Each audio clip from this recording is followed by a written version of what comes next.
greater supply versus lower supply coin narratives. What are the trade-offs? What do you prefer? Okay. So we hear often in the community,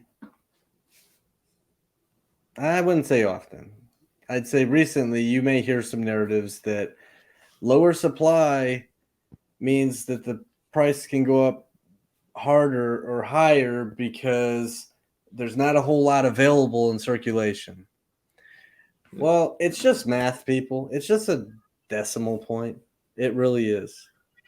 If you had like one single coin of something and it was like your pitch was, hey, there's only one available, so it's pretty rare, but oh, by the way, you can buy fractions of it. So would you like to buy a 0.0001 of it? It throws your whole narrative out the window, right? If it goes up 10,000x.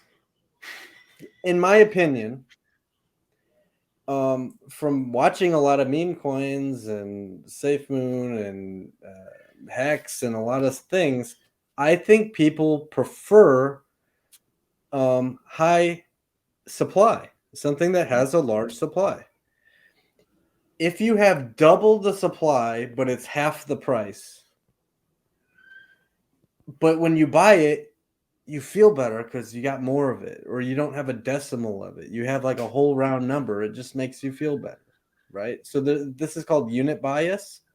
Yeah. Things that are cheap, people like to get discounts. So like if they see a coin that's, a penny or less or 3 cents or something, they're like, ooh, I can get a whole bunch of them, right? So they're willing to throw $100 at it or whatever. But if they saw another coin that was $7 and they said, ooh, let me get some of those, I'm going to throw $100 at it, and I only get a handful of them instead of thousands of them. I just think most people prefer high supply, half the price, versus low supply, double the price. Just my opinion. It kind of reminds me of like stock splits and stuff, right?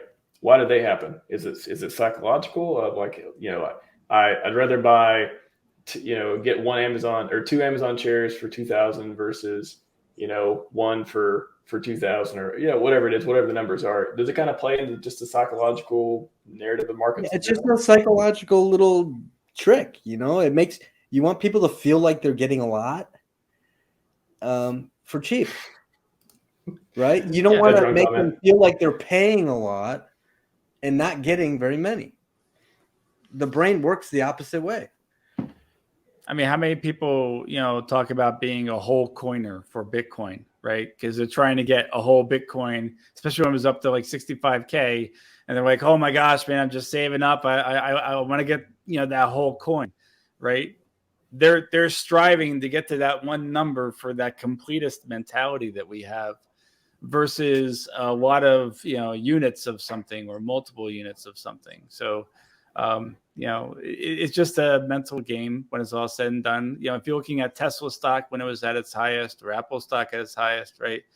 Wow, how much do I have to pay for a single share versus, they do a couple of splits and now it's attainable again, right? And it's that mental barrier of like, oh, I'll never get a whole Bitcoin. Why should I bother? Let me go to something else instead. Right?